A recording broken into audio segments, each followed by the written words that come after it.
Here is a man, working hard, pushing his limits. You got this? I got this. Cool, he's got this. Wait, what? You don't have arms. But you don't have legs either. Oh, really? I must have left him at home. You left them at... Dude, that's not funny. You're on top of a mountain. It's dangerous. Isn't that amazing? A quadriplegic climbing Mount Everest with no prosthetics whatsoever.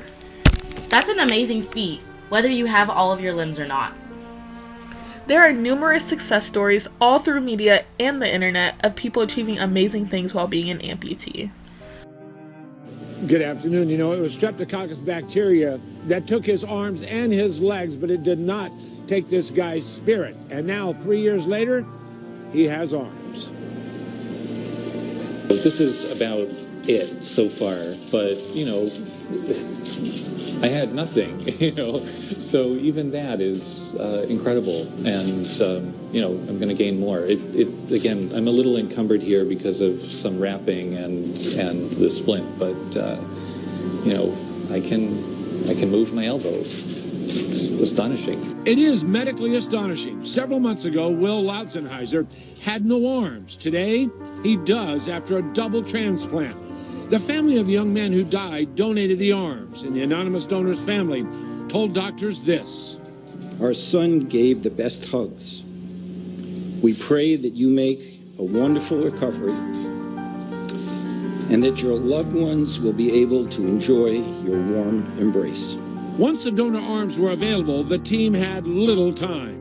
From the time we disconnect the blood vessels on the donor to the time that they need to be connected to our recipient is around 4 hours or less. It will now take a year of therapy for Lautzenheiser to have full use of the arms.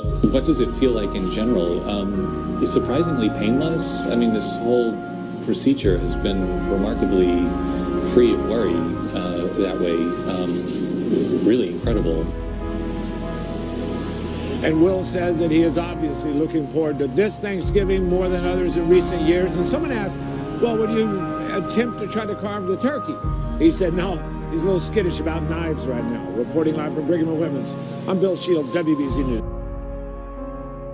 But success is not always the case, and happiness is never immediate. In January of 2016, a brutal event happened. An older woman with 4 dogs was interrupted while working at home. Her granddaughter was being attacked by all 4, and when she went to rescue her granddaughter, she was attacked as well. The dogs ripped apart the woman's arm to the point where bone was visible, and the chances of her dying of blood loss were far higher than the chances of her living. This woman was rushed to the hospital, later becoming a left arm amputee. This woman was my grandmother. Over the past year, I've witnessed firsthand the many emotions amputees go through. Sadness, anger, frustration, hopelessness, shock, desperation. According to Statistic Brain, 80% of amputations happen to people aged 50 and above, leaving these victims to deal with these emotions alone. Stories like these go unheard of, preventing everyday people like you from realizing just how big of a scale the problem is on. The first question people would probably ask is, what? What exactly is the problem? According to Amputee Coalition, there are around 2 million people living with limb loss in the United States alone. And according to the Center for Disease Control, limb loss is loss of all or part of an arm or leg due to trauma, which is 45% of people. Infection, diabetes and heart disease, which is 54% of people. Cancer, which is less common and only 2% of people, or other diseases. Each day, more than 500 Americans lose a limb, and approximately 185,000 amputations happen each year. As bad as that is, African Americans are up to 4 times as likely to need an amputation than white Americans. Another thing that people do not realize is that this is not just a problem that will simply go away as time goes on. The increasing rate of diabetes in the world, especially in the American population, is astounding, as described by AdvancedAmputee.com, who wrote in 2012 that the number of amputations caused by diabetes increased by 24% from 1988 to 2009. The International Diabetes Federation predicts current global prevalence of diabetes from 285 million people to 435 million people by the end of 2030. Therefore, there is a large increase in the risk of more amputations from now until 2030. I feel as if many people instantly think of veterans from the military as prime targets of limb loss. AdvancedAmputeeS.com researched and discovered that in 2010 there were 1,621 new U.S. amputees in the category of a wounded warrior, as a result of many military operations. Veterans are very important and should be recognized, but regular people all over the world are also stuck with no other choice but to go with an amputation. The feelings those people go through are indescribable to someone who's never had to deal with it.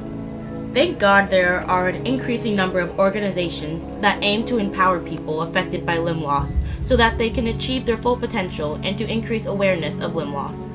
A staggering statistic, according to the CDC, is that in 2009, the annual cost for immediate health cost of limb amputations was a staggering $8.3 billion in the United States. Keep in mind, this amount did not include the cost of prosthetics or rehabilitation. Therefore, there are organizations who aim to raising money for amputees to not only go through surgery, but to receive the prosthetic they always dreamed of. There are many pros to organizations like these, but it is difficult to exactly pinpoint how significant their actions are on providing people with prosthetics. Although most prosthetics are paid for by insurance, there are many people in need of them because of a lack of insurance and therefore a lack of funding to pay for them. According to Health Cost Helper and the Bioengineering Institute Center, the average cost for an arm could be as low as $5,000 for aesthetic purposes and as high as $100,000 if the patient wishes for full function, as if it was a normal arm. Most of us do not have that kind of money just lying around. On the other hand, rehab centers are a very significant aspect to the recovery of an amputee. Rehabilitation is a long process, but for an amputee, it is worth it. Monica and I personally wanted to help with the emotional aspect of the journey and decided to write letters to people staying in a rehab center in Jacksonville called Brooksville. They provided a serene environment for not only amputees, but all people who need rehabilitation. We spent hours writing letters over the past week. We really wanted to allow the patients to feel as if they aren't alone, and we wish them all speedy recoveries. Doing this, it really made us feel as if we were making a difference because we both know how much simple words of encouragement can not only make someone's day better, but provide them with hope and allow for recognition for everything they have been through. Not only are rehab centers helping amputees, but a surprising number of inventions are geared to help amputees when they receive a prosthetic. According to Advanced Amputees, their aim is to decrease cost and increase bone health and happiness of the patient with something called a cushioning implantable end pad, which then leads to better rehab outcomes. It simply allows for the site of the bone cut to be protected, as well as sealing the bone marrow and providing shock absorption. Not only did we want to help the victims directly, but as said on Amputee Coalition, we wanted to raise public awareness by making flyers and hanging them around the area, and getting the word out on social media by creating the hashtag #SSC4Amputees. This type of help for the cause can be significant because it can lead to the opportunity for people within the limb loss community to discuss the quality of life and other issues they face every day. If the hashtag actually blows up and reaches out to a variety of people, that would be awesome. Our vision of how things would be if people helped the cause and helped raise awareness includes a world with a little less judgment for people with disabilities, but also for people in general. If people do not do anything to raise awareness for people who have lost limbs, then there will be more and more who will do nothing but stare. It is also important to raise awareness since this problem is not one that is going to go away, but only get worse. People need to realize that anyone can be affected by this. You just never know. Just imagine yourself not being able to do the things you always wanted because you lost a limb. It's devastating. If everyone could take our post and like it or retweet it, or if just one person hangs up our flyer, we believe it could make a difference.